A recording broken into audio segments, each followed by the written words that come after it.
In this video mga trophies, may unbox tayong bagong wireless microphone. This is the Fifine M9. Since yung vlog naman natin is laging outdoor, since cycling content creator tayo, itatry natin to dito sa labas. Napapanood ko kasi kadalasan ng mga nagre-review nito, review lang nila sa studio or indoor. Ngayon masusubukan natin to dito sa outdoor. Ngayon gamit natin yung DJI Osmo Action 4 natin. Walang mic na naka-attach dito.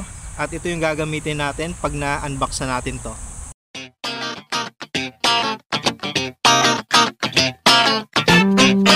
So mga tropips, ito yung box ng Fifine M9. Buksan na natin. Sa box, ang unang bubungad sa iyo is yung manual. Ayan. Next, yung hard case. So definitely, nandito na yung wireless mic natin. Ganda ng hard case niya, maliit lang pero makapal.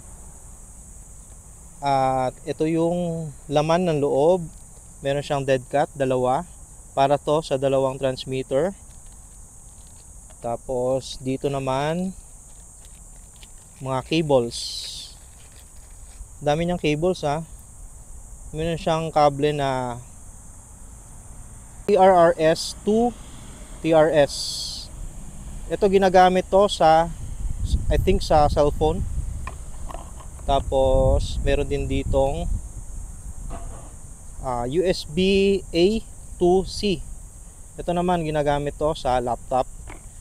And TRS to TRS, ito sa camera to ginagamit. So yun lang yung kable, tatlo meron. Tapos buksan na natin yung mismong wireless mic. Ganda nung casing nya. Sobrang liit lang din, sobrang compact oh. Ito yung transmitter. Ang liit oh, ang cute. Ayan, meron ditong on-off button. Tapos dito yung volume up tsaka down. Tapos mute. Nakalagay dito. Tapos ito yung out. Dito linalagay yung kable. Ayan. Tapos ito may dalawa siyang transmitter. Dalawang transmitter niya. May smiley pa na logo sa harap. I think ito ano to eh, noise cancellation yung button na to. Ayan, may on off din siya. Hindi siya automatic guys na nag-o-open eh. Not sure kasi hindi ko pa to natatanggal yung plastic sa ilalim na contact point para dito sa charging case niya. Subukan natin tanggalin para makita natin. Baka naman kasi automatic na siyang nag-on pag nakatanggal na to. Pati itong receiver tanggalin din natin.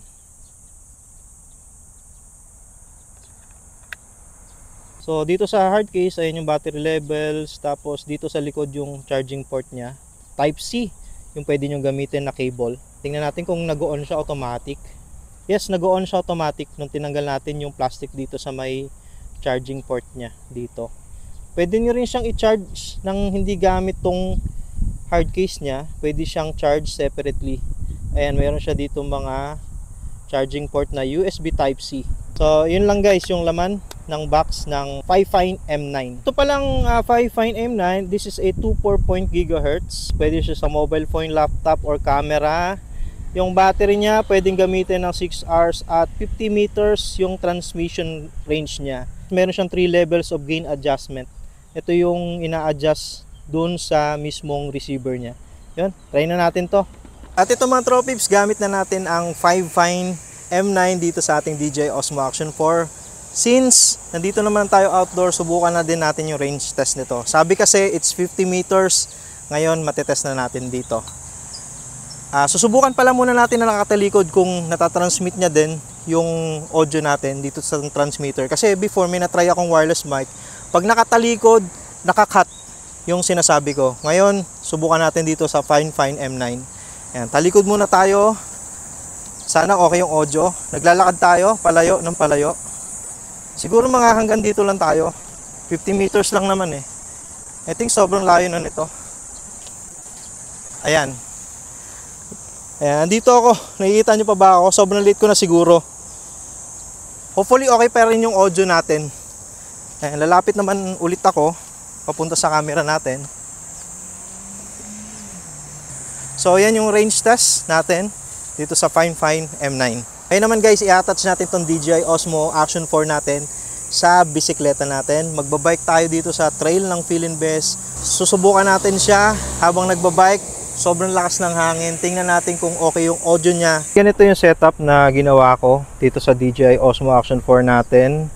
Nakakinabitan natin ng Fine M9 na wireless mic. Same lang din naman, kaso nga lang, ang pinagkaiba, kanina naka-tripod siya, ngayon naka-clamp na siya dito sa handlebar para habang nagbabike tayo, makukuhanan tayo ng maayos. Ganyan yung setup niya. Tara, test naman natin habang nagbabike tayo. Ito yung transmitter niya guys, naka-sokbit dito sa polo natin. At magbike na tayo dito sa trail. Saktong-saktong lakas ng hangin eh.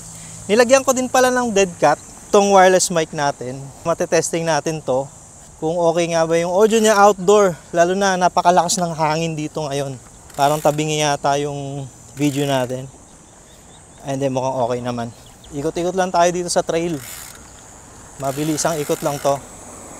Kaya napili ko dito guys kasi sobrang hangin sa trail eh. Para maiba naman, kasi mostly nang nagre-review nitong Fine M9 sa studio nila na re-review at hindi sa mga ganitong area na sobrang mahangin, iba-iba yung tunog na naririnig mo galing sa sasakyan, sa mga hayop. Ayan, pasalubong tayo sa hangin. Ayusin ko lang yung camera, medyo bumababa. At balik na tayo dito sa pwesto natin kanina.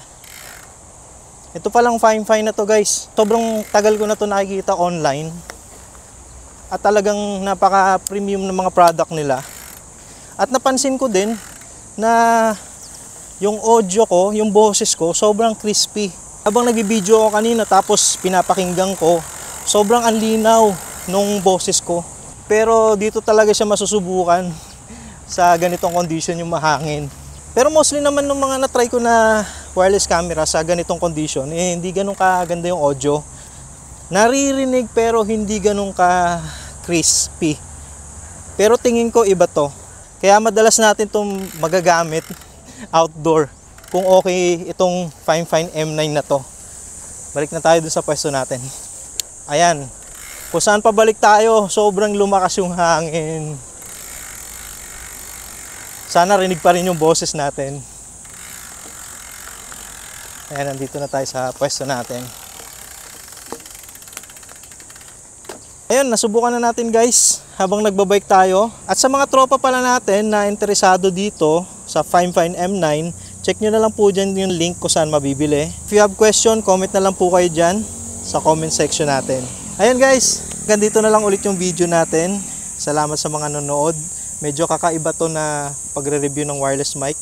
Kasi gusto ko lang i-review siya ng ayon sa ginagawa ko, which is yung cycling content. Na madalas tayo nagbo-vlog outdoor, hindi naman indoor, di ba? At saka nga pala, may website tong si Fine, search nyo lang sa Google at makikita nyo yung mga other products din nila. Yung mga link, tulad ng sabi ko, kung saan mabibili, official store nila, makikita nyo dyan sa description natin. Takits tayo sa next video mga tropips. Salamat sa panonood, God bless sa inyo, and ride safe always.